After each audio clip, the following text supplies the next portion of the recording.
guys, it's Ashton with Oakland Roots, and today we are going to go on a tour of the greenhouse.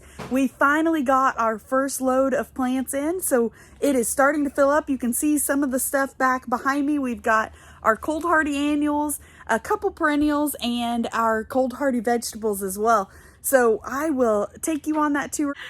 The first thing we're going to do is to take you on a quick tour of the greenhouse, of all the wonderful plants we have so far, as well as some of the updates we have made. The first thing we have here is English ivy, and these are absolutely the most amazing plants. They can go in the house or outside, and in this tiny container. Look at the trailing habit of that. I mean, there are just vines all over these. So these are a really cool plant, and they're really fun to incorporate as a spiller in your mixed containers. They will, if you snip this back, they will fill out and vine, so that way you don't have just one single vine hanging out. Or if you like that, you can snip closer to the base and really get that full habit.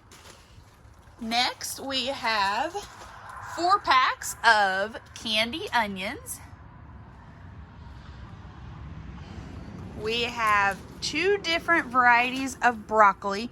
We have Green Magic and we have Destiny. We have 2 different varieties of kale. This one is Scarlet Boar, and it is a red kale. And then we have just your traditional kale as well.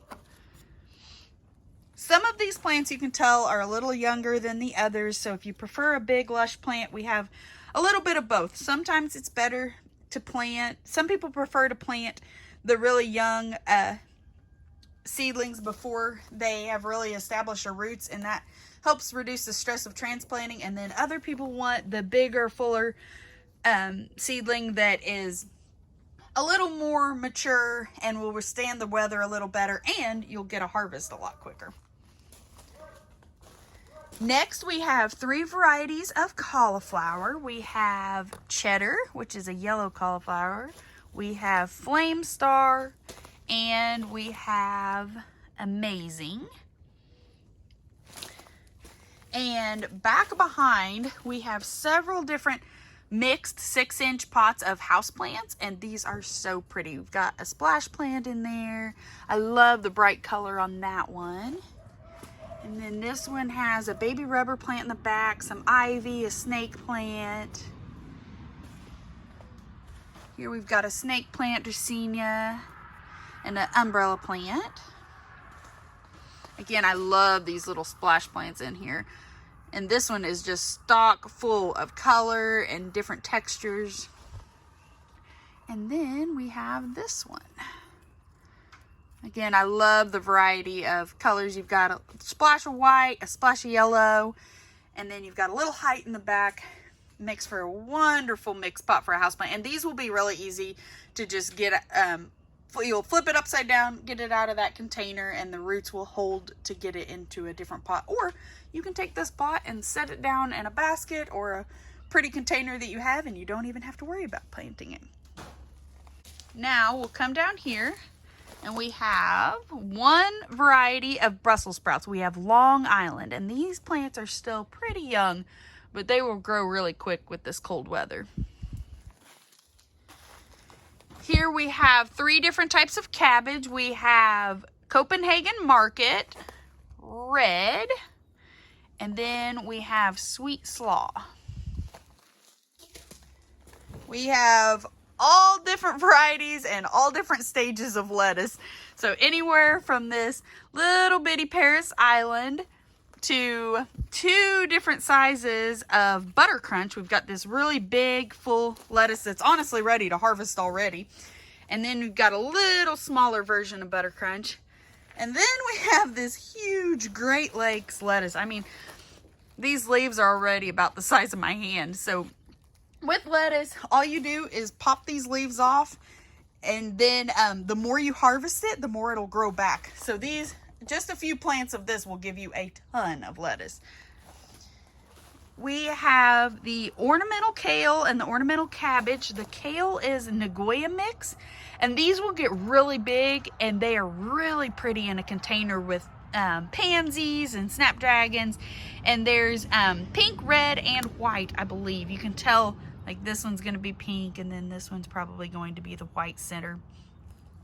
And then this is the same principle, except it's flowering cabbage. Aren't those beautiful? I mean, these will get to be like 12 inches wide, and they add such pretty texture to your plants. So then we have Osaka mix flowering cabbage. Now we get into a little more of the flowers. We have so many pansies. We have 4 different colors. We've got spring matrix ocean mix. We've got matrix yellow with blotch, and matrix blotch mix, and then clear mix, which the only difference on this one is it will not have the darker center that the matrix has. So we have all kinds of pansies for you. These are one of my favorite flowers because we planted pansies in the fall, and from probably early November on, I did not touch them. I didn't water them. I didn't do anything. Our temperatures got down to -14. We had close to 10 inches of snow, and they are still blooming. They are so tough, and they're super easy to do. So these make great spring plants. If it gets into the hot summer months, you are going to want to move them at least to the shade to help them. They do not handle the heat very well.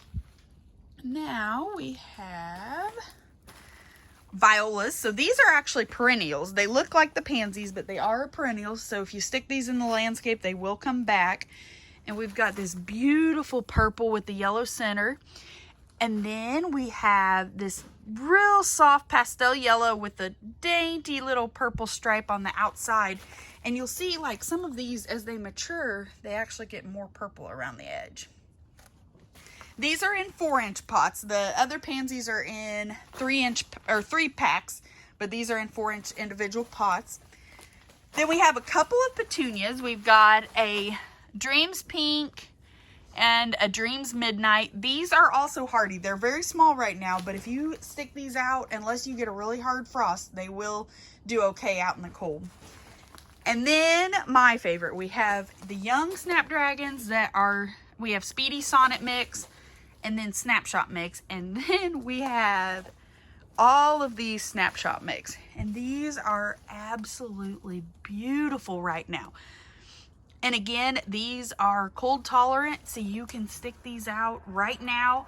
If it does get to be a really hard frost, just throw a sheet over the top of your pot and you should be good to go. But these will handle a light frost. I mean, look at that beautiful color. There's so much variation. And these will get really branched out and really pretty too. They are a much bigger plant than I expected when we got them last year, and I absolutely loved them. Look at all that pretty color. It makes you so excited for spring.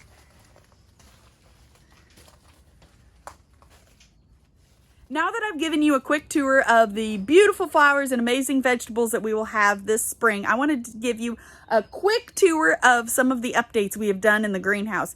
For those of you who came out last year, you know that it was absolutely a muddy mess. Like, you had to wade through the mud to get down the aisles. You had to go over this real sketchy bridge outside to even get down here because there was just rivers of rainwater flowing pretty much throughout our whole season.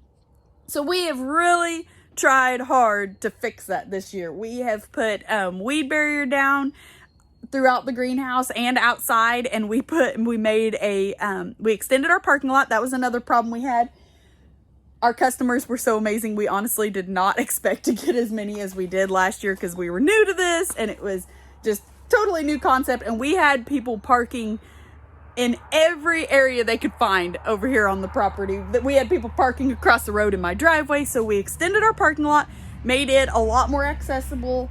We put in a gravel walkway, and we graveled the entire greenhouse. So I will show you that real quick. So last year, every time we got a big rain, from about right here on, would be just completely flooded.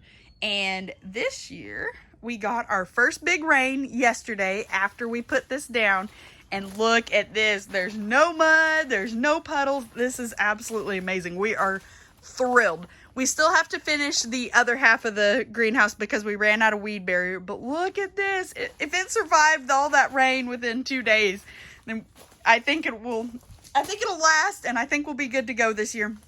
Just quick to show you what we did. We took our weed barrier and we bolted it up against the wood on both sides, and then we overlapped the pieces and staked it down, and then we just brought bucket loads of gravel in, and we would actually park our tractor right out there with the bucket, and we would shovel load after load in.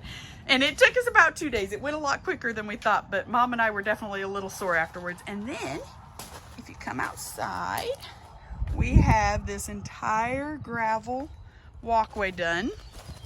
So we've got this pad so that way you can shop for your hanging baskets outside and not have to worry about anything.